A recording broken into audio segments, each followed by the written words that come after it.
تجمع الكويت وفرنسا علاقات تاريخية مميزة تمتد لعقود طويلة وتستند إلى أسس قوية من التعاون الثنائي في مختلف المجالات وتفاهم مشترك يعزز المصالح المتبادلة بين البلدين. على الصعيد السياسي تتميز العلاقات الكويتية الفرنسية بتنسيق وثيق في القضايا الإقليمية والدولية، إذ تدعم فرنسا دور الكويت كوسيط في حل النزاعات وتعزيز الاستقرار في المنطقة، بينما تثمن الكويت مكانة فرنسا كعضو دائم في مجلس الأمن ودورها في تعزيز الأمن والسلام العالمي. كما شهدت علاقات البلدين زيارات رفيعة المستوى ما عزز الشراكة الاستراتيجية. اقتصاديا تلعب فرنسا دورا بارزا في رؤية الكويت 2035 من خلال المساهمة في مشروعات تنموية كبرى تشمل الطاقة المتجددة، البنية التحتية والنقل. وتعمل الشركات الفرنسية الرائدة في مجالات عدة داخل الكويت، ما يعكس الثقة المتبادلة بين الجانبين. بالإضافة إلى ذلك يشهد التبادل التجاري بين البلدين نموا مستمرا مع تحول فرنسا إلى شريك اقتصادي مهم للكويت. ثقافيا وتعليميا تتمتع العلاقات بين البلدين بتعاون وثيق، إذ يعتبر التبادل الثقافي جزءا أساسيا من الشراكة الثنائية، وتقدم فرنسا برامج تعليمية ودعما لتعليم اللغة الفرنسية في الكويت، إلى جانب الأنشطة الثقافية والفنية التي تعكس التراث الفرنسي الغني. كما أن التعاون الأكاديمي يعزز التواصل بين الشعبين من خلال برامج الابتعاث والدراسات العليا. العلاقات الكويتية الفرنسية تمثل نموذجا ناجحا للتعاون الدولي القائم على الاحترام المتبادل والمصالح المشتركة. ومع تطور هذه الشراكة يتطلع البلدان إلى تعزيز التعاون في مجالات جديدة تخدم تطلعات الشعبين.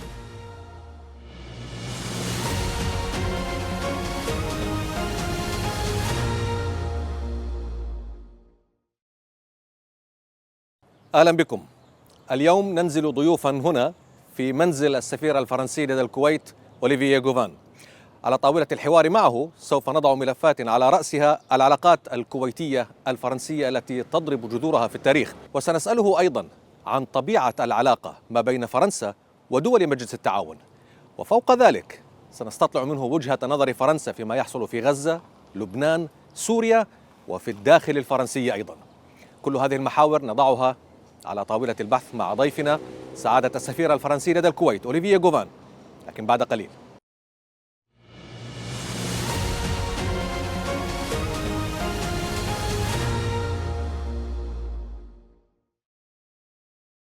أهلا بكم مشاهدينا في هذه الحلقة. كما ذكرنا ننزل اليوم ضيوفا لدى السفير الفرنسي لدى الكويت سعادة السيد أوليفييه غوفان. Mr. Ambassador, thank you for being here. Thanks to you. أهلا وسهلا and welcome to the French presidency in Kuwait. Thank you. It's a pleasure. Your Excellency, I'd like to begin with the Kuwaiti-French relationships. I'd like to have your take on the areas where you think cooperation is most needed to go forward with those relations. Mm-hmm. Thank you for the question, because it gives me the opportunity to give you the framework of that relation, the history of it as well, if you allow me, Sure. and then to develop on the perspectives. So when it comes to the origin of our relationship, it's a very strong one. It's deep-rooted in history because it started about, I would say, 3 centuries ago. And then there were several landmarks, very important times of that history, and especially the War of Liberation of Kuwait, during which, as you probably know, the French soldiers fought on the sides of the Kuwaiti army to liberate the country. Yes. It was a historical moment, and till now, it has a very positive impact on the relationship. Of course, the relationship is looking towards the future, not towards the past. What we're trying to do is to develop our cooperations in all fields of common interest. I would start with education. Education, in my opinion, is probably the most important field for cooperation because it's a long-term perspective. Yeah. When a student, a Kuwaiti student, goes to France to study, this will have an impact on his life for, 1, 2, 3 generations. Exactly. And then his kids will learn the language, perhaps. They will visit the country, and they will come back to Kuwait with some exposition to France and to the culture of France. I would be happy if we can double the number of Kuwaiti students, or even triple, inshallah, who can go and study to France every year. Then I think we can do more in terms of business and economy. Exactly. That's what I was going to ask you about, the Kuwaiti investments. So what are France's plans to move on with Kuwaiti investments, to attract them? Yeah. Kuwait has a 2035 vision. In France, we've got a 2030 plan to reboost the French economy and to make it up to date, facing the world challenges today. So, what are we talking about? We're talking about ecological transition, energy transition, technological transition, digital transition as well. So, in all these fields, sectors, we've got top-of-the-edge technologies and companies in France which can provide Kuwait with their expertise in those fields.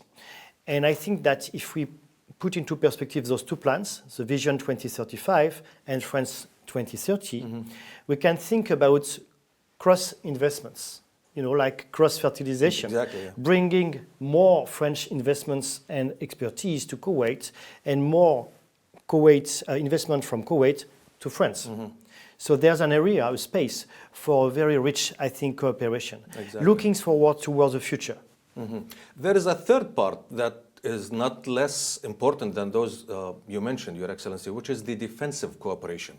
Kuwait is a country that is in the middle of a boiling area. What is France's role in helping Kuwait go ahead with this field? My answer will be twofold. First, strictly speaking, on the military side. You're right, we've got a deep military relationship with Kuwait. I would say it's a strategic military relationship.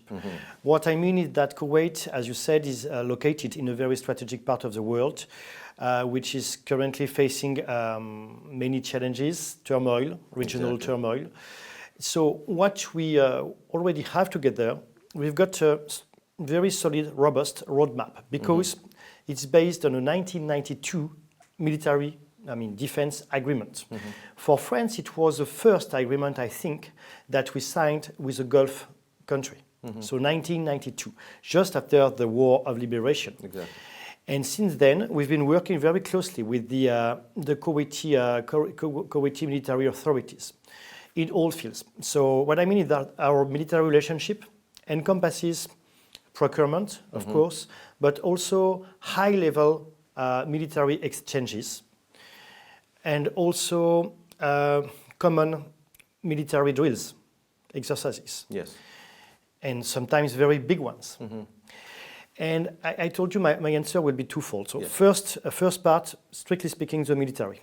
But then also the strategic vision. What I mean is that France and Kuwait have in common a vision for the region, a vision based on stability, on peace, on cooperation. So it means we discuss together the regional issues. We discuss the crisis. We discuss Lebanon. We discuss Gaza. We discuss Syria. We discuss Iraq. All the regional crises. That's something we discuss together at the strategic, diplomatic, and political level. That is something that makes me go forward to the Gulf region in general, Your Excellency. That was about Kuwait. Now, the future of the French-Gulf relationships, how do you envisage that? How do you see it? Here as well, there are I think two aspects. First one is the national level. Of course, France has a robust relationship with every Gulf country, Arab Gulf country, all of them. And Kuwait is an important one for the historical reasons I mentioned before. So we will go on with that bilateral relationships with these different countries. But then there's a second aspect, the European level. And recently there was a first heads of state summit between GCC and EU. It took place in October and it was the first time. So it's also a very promising area for cooperation between our two countries, regions, Europe and the GCC. There are many things we can do at that level, EU, GCC. Now, moving on to the pressing issue of Gaza, the war on Gaza, I'd like to have from you, Your Excellency, how does France look at what's happening in Gaza? The war has been going on for like 15 months now. How do you see this conflict ending? First, it's a tragedy. It's a tragedy, and we cannot remain silent facing that tragedy.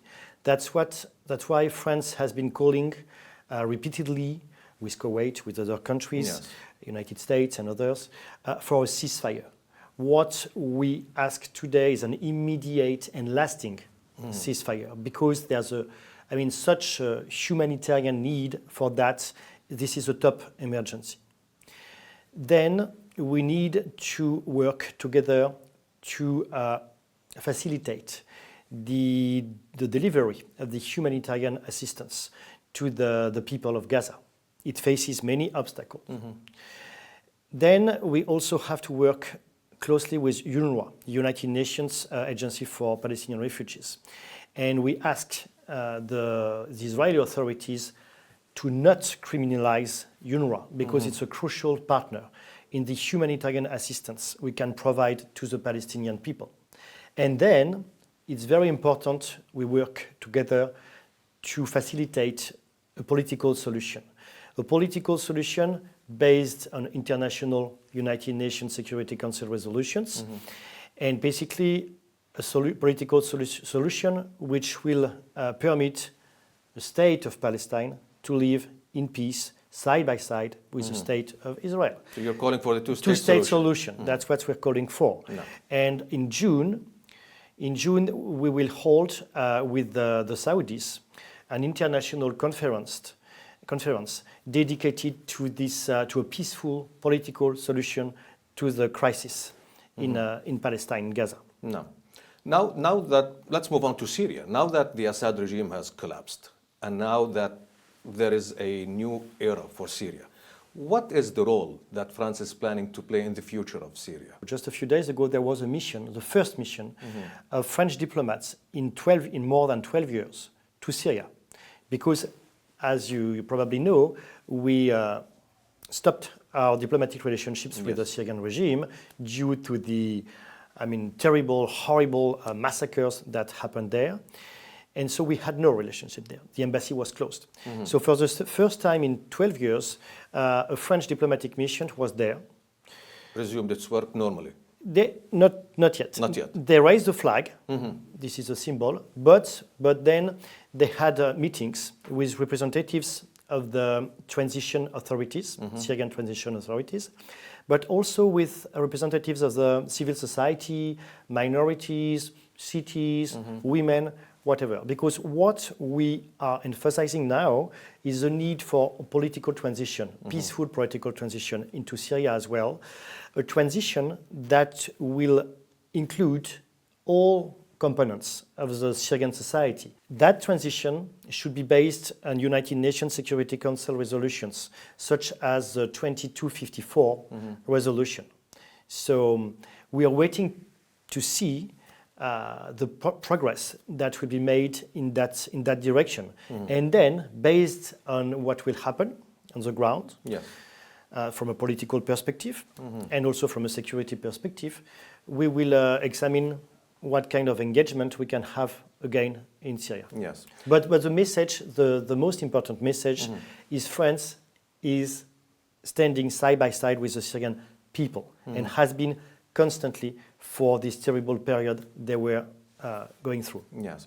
Moving forward to France. Now, for the first time since, I believe, 1962, a government is toppled by the parliament. And now Prime Minister François Bayrou is going to form the new government. With this turmoil, with this upheaval in France, do you think this could have some negative impact on France's foreign policies around Europe? I will not talk about political turmoil. I would say this is a democratic process. It's how it works. In our constitution, there are two main sources, origins of power. The president, who is elected by all the French citizens every 5 years, and then the parliament, from a democratic point of view because the members of the parliament are also elected by the people. The representatives of the people. Exactly. And then you've got the government, of course, which I'm representing into Kuwait, as well as the president.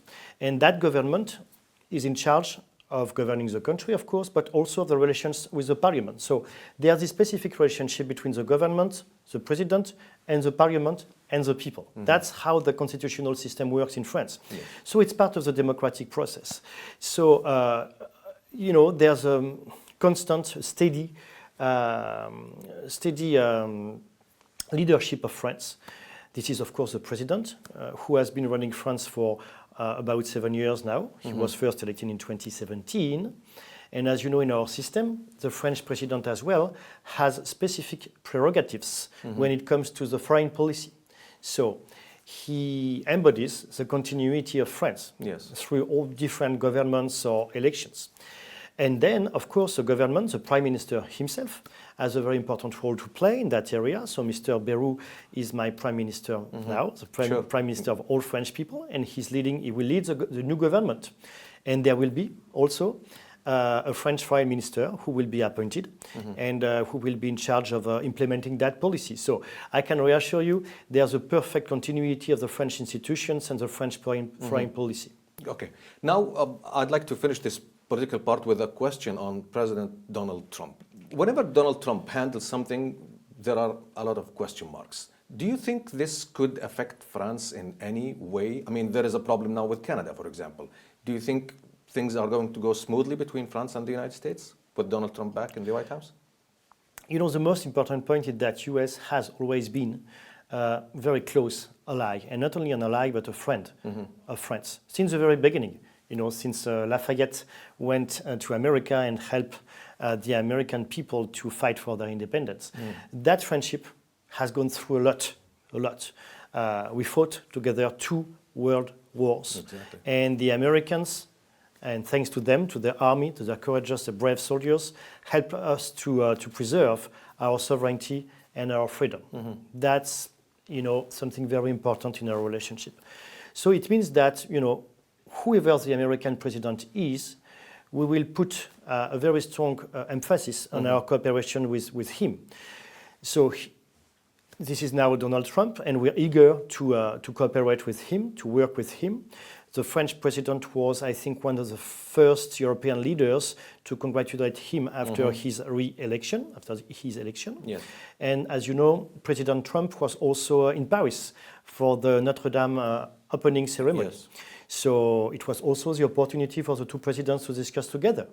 So what I mean is that there's a very strong relationship with Mr.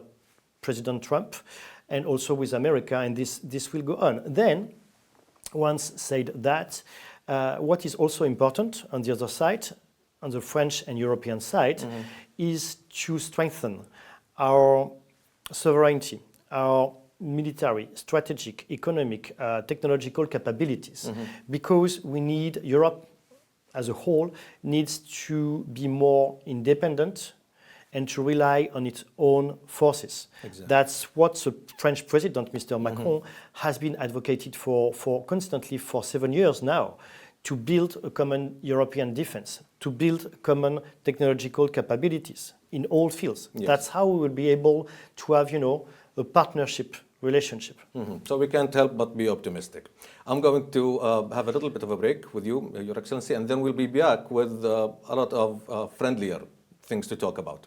بعد قليل مشاهدينا نستأنف حوارنا في محاورة ودية مع ضيفنا ومضيفنا سعادة السفير الفرنسي لدى الكويت أوليفييه غوفان. نلتقي بعد قليل. شكرا جزيلا.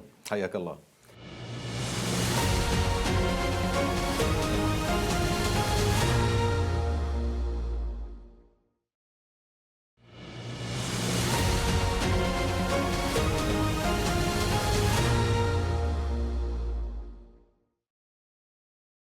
أهلا بكم من جديد في القسم الثاني من هذه الحلقة من برنامج السفير التي ننزل فيها ضيوفا على مستضيفنا سعادة السفير الفرنسي لدى الكويت أوليفييه غوفان. Your Excellency, thank you again.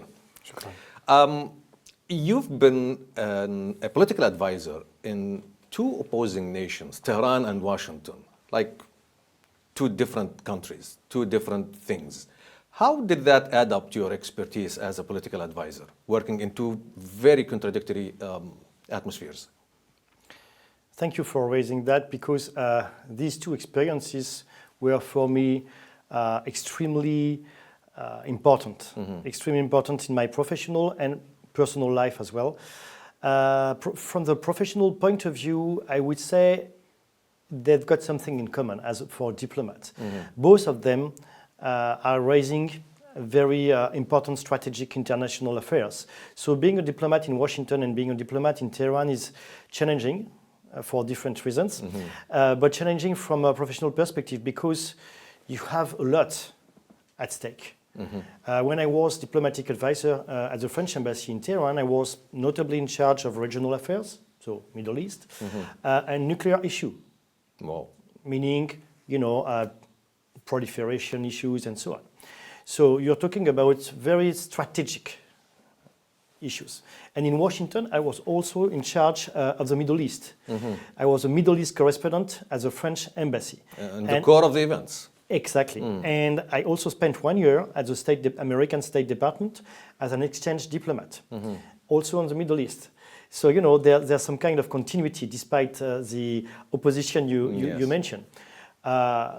Then, Iran was a fascinating experience because it's also, for European diplomats, it was also a very refreshing and unexpected experience in the sense that, it was the opportunity to discover the country, the civilization, which is very rich, the culture, the language. I also learned Farsi. I do speak Farsi. Oh, good. And so, there was a very intense process of getting into the culture and also knowing the local people, which was fascinating. Yeah.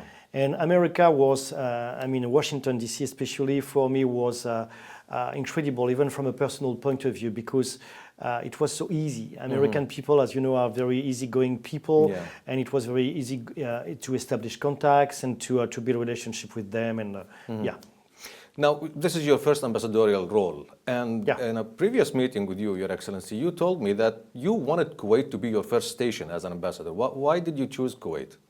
First, because, as I told you, I worked quite extensively on the Middle East, but I had no previous experience as a diplomat in an Arab Gulf country. I was posted on the other side of the Gulf. Yes. So I wanted that experience, and I thought that Kuwait, especially Kuwait, was a privileged location, privileged country to learn as a diplomat, because Kuwait has this reputation, which is absolutely true and deserved, I can confirm it now, of being a very open country, a very open country for foreigners, for diplomats or for any foreigners. So here as a diplomat, you've got this incredible opportunity to get friends very quickly, very easily with local people. You go to their diwanias, which are, some very unique form of democracy. Yeah, in no other place. No other place. You are invited in the families. You can spend your weekends with the Kuwaiti families in the winter camp in the desert, on the boat during summer or whatever. You feel very welcome. You feel welcome, and it's also, a unique opportunity to discover the country from the inside. It gives you insights of the country very easily. That's very important for a diplomat, because you don't stay in your bubble. Yes. I don't want to be a diplomat just dealing with other diplomats. I want to be plugged with the local culture, the local people. Yes. Being a diplomat means a huge chunk of your personal life is cut off. How do you balance between your personal life and your diplomatic duties? You should ask my wife. It's very difficult, actually. It's the balance is almost impossible, because the job is very demanding, especially as a new ambassador here. In the first month, you have to basically from the early morning to the late evening, you have to be knocking doors, talking to people, going to conferences, sharing lunches and dinners and whatever. So it's very demanding. What I try to do is to keep some time for my family life with my wife, and also for my personal hobby. I do play the piano. I used to be a piano teacher. Really? So when I've got, even 5 minutes or half an hour, I would say, even late in the night, I try to practice classical music mostly. Oh, good. So maybe you can play us something If you want, after the if you want, interview. if you want. Your Excellency, there is a question mark in my head. Is there any specific personality that played a huge role in your diplomatic career, or at least on the personal level? Anyone that has left an impact on your life? As a citizen, as a French citizen and as a diplomat, I would say that the most inspiring figure for me was General de Gaulle. From my early childhood, my father, my family was talking about him, and at school we learned a lot. And then when I was a teenager and I went to the university, I wanted to know more about him. And then it became a personal figure. Icon? I was very attached to, because for very concrete reasons, because he was able to fight against the occupation. It was the Second World War in France in that time, so he was embodying the resistance against the occupation. I'm sure that's also something you can Of course. relate to in Kuwait. And then he was also very important figure in terms of sovereignty, independence, and unity of France.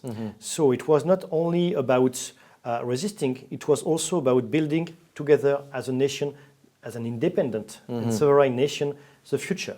And I think that's a powerful message that even today the French authorities, France is trying to convey in the world and in Europe. And actually that's something we share with Kuwait. I was reading through the memories, the biography of Sheikh Mubarak Alsabah, and it's very impressive to see how he's focused on building the independence and the sovereignty of Kuwait, exactly as General de Gaulle used to do. And on that very picture, on my left, you can see the General de Gaulle with Sheikh Jaber. So the then Crown Prince. Exactly. It took place in 1969, if I'm correct. And on the left side, you will see the French ambassador in Kuwait in that time. And that was one of the discussions. They had several discussions. One of the discussions they had together. And from reading, the script of those discussions, they went through all these issues of how to build and to consolidate the sovereignty of our countries, how to make sure that our countries are independent. That's something important. So that's very interesting. I'm pretty sure you can relate to that. Of course we can. Your Excellency, thank you so much. I unfortunately ran out of time. I'm very pleased to have this conversation with you. And thank you for this. This is your first interview, right? It is my first interview, so thank you for the opportunity. It's a pleasure. It was a great honor. It's a pleasure. Thank you so much, Your Excellency. Thank you. Thank you. مشاهدينا، كان هذا حوارنا مع ضيفنا ومستضيفنا سعادة السفير الفرنسي لدى الكويت أوليفييه غوفان. حتى نلتقي مع ضيف كريم آخر، تقبلوا تحياتي وإلى اللقاء.